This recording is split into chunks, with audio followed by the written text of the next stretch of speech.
Right, this is Linton the Swarm Vassal, Bellator light heavyweight contender, and you're watching the MMA Crypt Fighting Talk Show. Gregory Stone, MMA.com. On today's show, we have James Hammer McSweeney. Obviously, James has just been released by One Championship. We'll be talking to James about that today. But before we get to all that, welcome to the show, James. Thanks for having me on, guys. It's a pleasure to be on.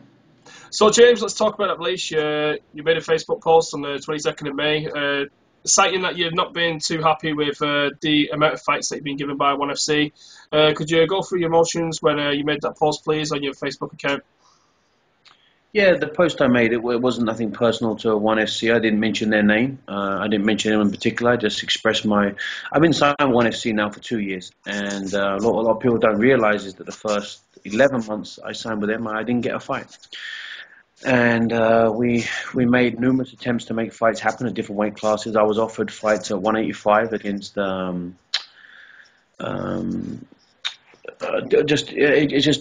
was very difficult. So I was offered fights at heavyweight. We went down different roads, and I accepted every single fight. Holmes Gracie was meant to fight me, and he got injured. I couldn't get that fight. I signed at 93 kilo for light heavyweight, which is my usual weight. They wanted me to fight at 185 once against Melvin Manuf, and that fight didn't happen. So I felt like I really pushed my boundaries in my body to do as many fights as I could, different weight categories for them. After 11 months of no fight, during that time, I pressed them. I had some big fight offers financially. So I offered they let me take them fights outside of ONE FC. But obviously I got told a little bit on the way that if I don't win, obviously it could jeopardize my contract and so forth. But I won my fight, so it was nevertheless. Then I got offered a fight at heavyweight against Chris Loktev, and I won that fight. Then 3 months later, I believe I fought Cristiano Cominci, and I won that fight in the first round. And then after that, I fought Roger Gracie. And then after that fight, for 7 months, still no fight. So for 2 years, I really, on paper, it's only 3 fights in 2 years. And, as a fighter, that's a hard thing, mentally, physically, and financially. So I felt frustration, and I see other people out there fighting on these shows, and I know the things that they do and the pedigree that they are, and they're getting all this media attention, and it's like, these are just kids. These are first time. Some of these kids have only even fought 5 times. And they're getting put on main events. They don't make weight. They put on crap performances. Yeah, there's a ton of them, and I feel that with my fights from last year, I was in knockout of the year, first and second place with my wins. I fought different weight categories. I was prepared to do all of the above. I did all social media that I could for the company. I reposted and did everything I could. I flew out to the show in Kuala Lumpur and tried to ask about fights. I tried to take a fight on a week's notice against Igor Sabora when Paul Cheng pulled out. I felt that I really tried to make an effort, and for out of those 2 years, for one time, I put a very small post, just pretty much to just keep fans in the loop, because a lot of people ask me constantly, when are you fighting? When are you fighting? What's next? Sponsors ask me, fans ask me. There's a lot of people that, you feel that you're obligated to speak to. So I put that post out. I didn't mention ONE FC or talk bad of them at all. I just pretty much said that I'm always ready to fight. I'm trying to get fights. And something has to change. And then 2 weeks later, I received an email, and I honestly thought I was getting a fight.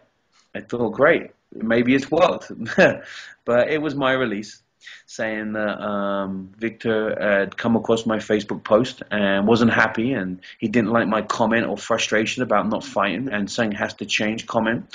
And he was instructed, Matt Hume, to release me. So I respect their decision. I don't have any ill feelings towards ONE FC. I feel it's a mutual decision.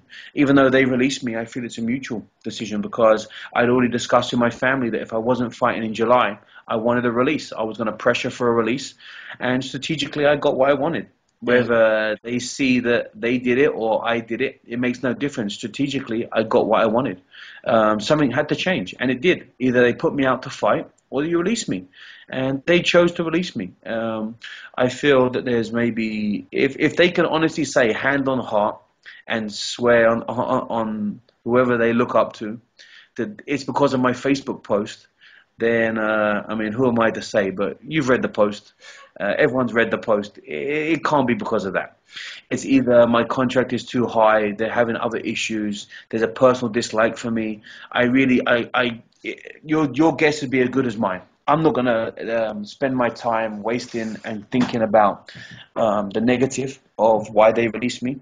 I'm happy to move forward. I've had a lot of fight offers going forward, and now I'm back in control of my career. So I feel I'm very fortunate to it happen the way it happens. I really, when me and the UFC went our separate ways, I'm the first to admit I was brokenhearted.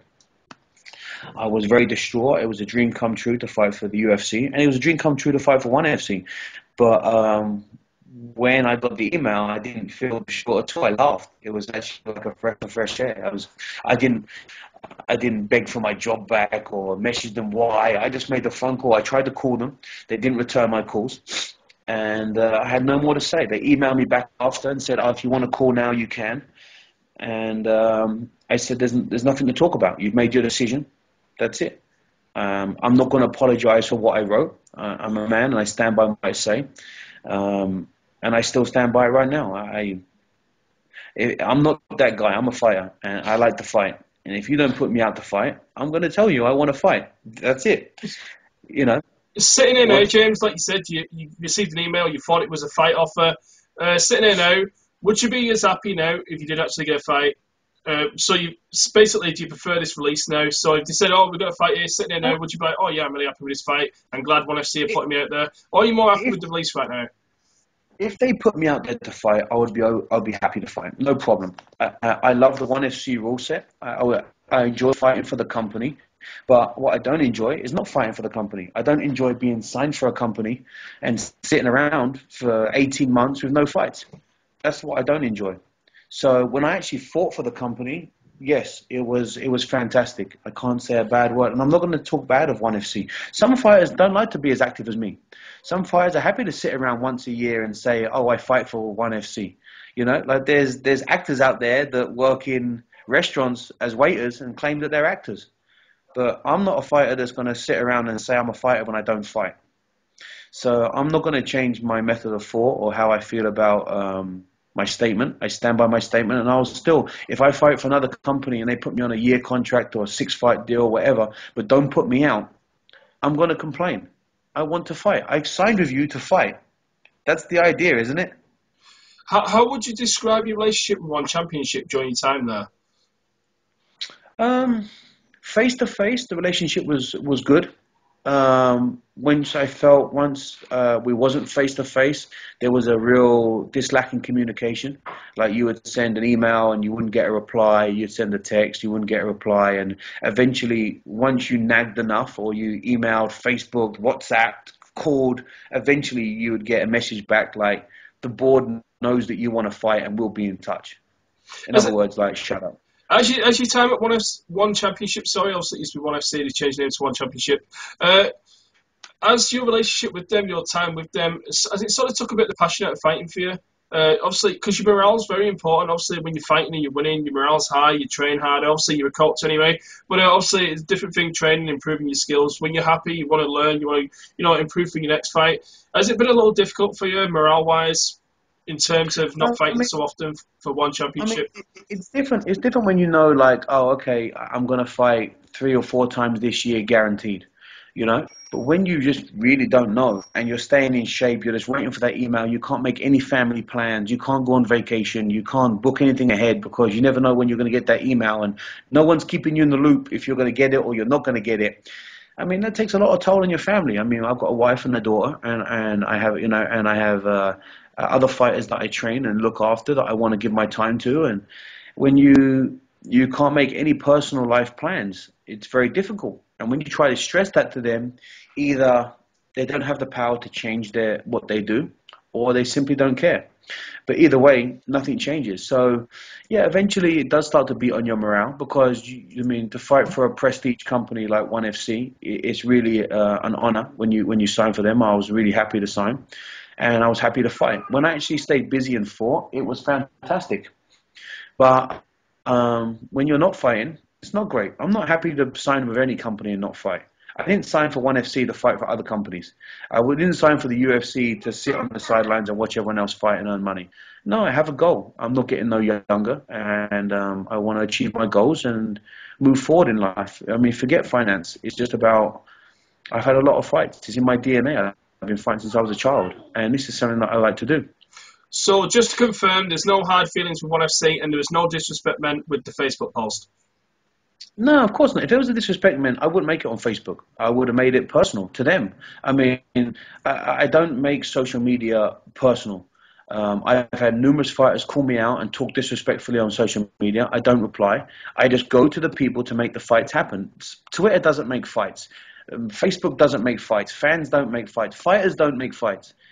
Matchmakers make fights, promoters make fights. So when these guys would call me out and talk crap about me and say they could beat me, and their silly little fans say that I'm no good, I'm useless, and all these things and above, then I go to promoter and I've got every email to back it up and say, this guy, he's one of your fighters, he's talking mad online, he wants to fight me, let's make the fight happen.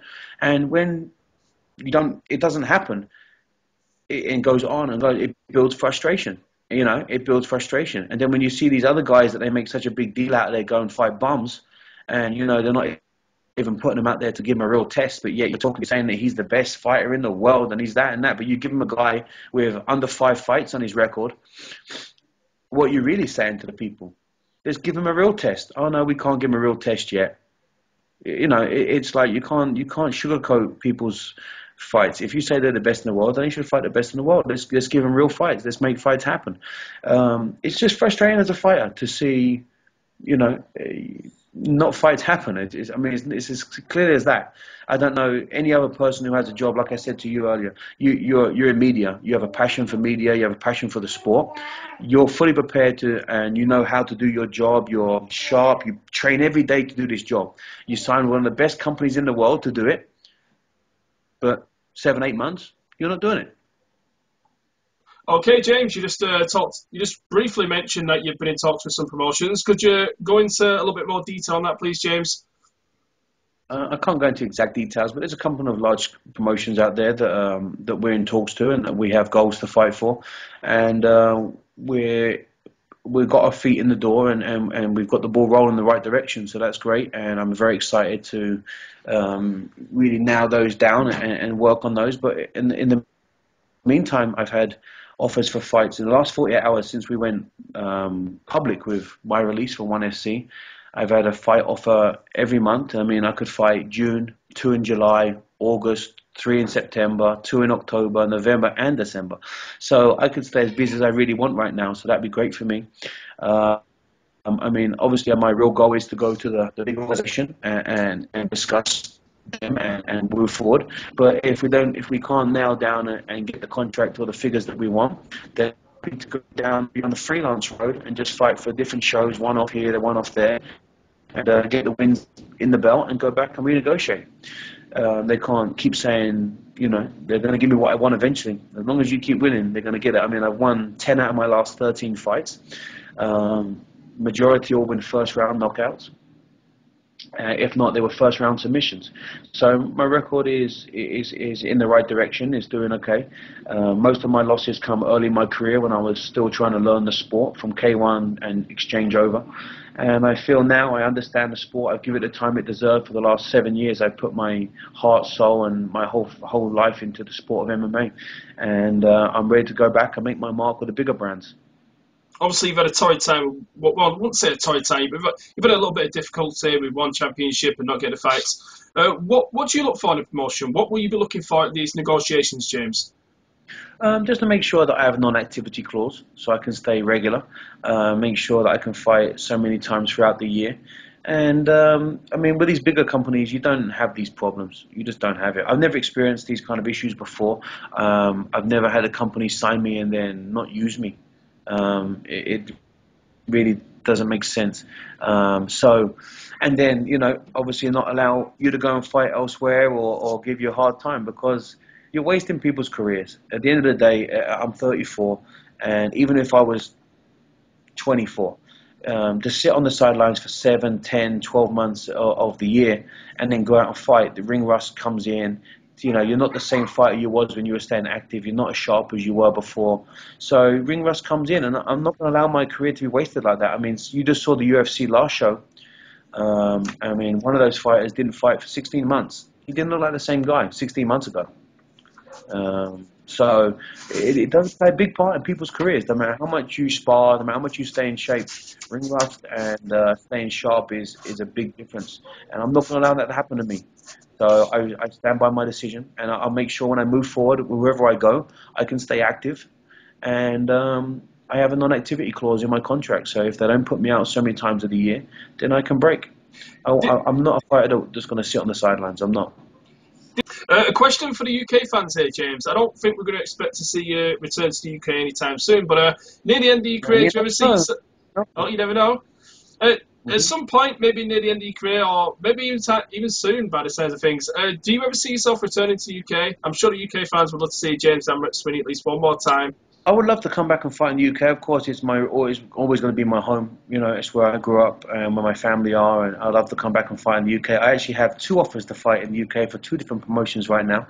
One's not a UK-based promotion at all. They're just going to do a one-off show there, and they're a large promotion. Another one is a UK-based promotion. But if I don't, like I said, if I don't get these 2 contracts, let's say the worst case scenario is that we can't nail down the deal that we like for either one, I'm going to go freelance. And yes, the UK will definitely see me this year at some point fighting for sure. One final question, James. I noticed that you tweeted Tito Ortiz yesterday or the day before. Could you tell us what that was about? Me and Tito are friends, and we've been friends for a long time, and we have a separate business offer going on right now, and we've just given him a message. He wasn't answering his messages on his phone, but I realized that he didn't have signal because he was in Mexico on a vacation. So the best way was just to hit him on Twitter and direct message him. So he got back to me, but no, I can't release that information just yet. Well, James, the mic's yours. Any thanks, sponsors, mentions, anything you'd like to say to your fans, fire away. I'd just like to say to everyone, as always, I'm really sorry that you haven't seen me much busy this year, but I'm going to make it up to you guys as much as I can, and fight as much as I can, and I'll be ready. Thank you all for your support and the kind words, and for you guys and the haters out there that have all said your words too. I appreciate you as well, I guess. But yeah, no, sponsor-wise, always say thank you to Booster and to Grips, and they look after me very well. I'm very fortunate. Unit 27 in Thailand, they look after me great. Tiger Muay Thai, they've been looking after me as well, where I also teach and train. Just thank you to everybody. Thank you so much, and to yourself and your guys. It's an honor to be on the show, and I look forward to coming back and giving you a release of what's next. Okay, from the MMA Fighting Talk Show, as always, guys, thank you for watching.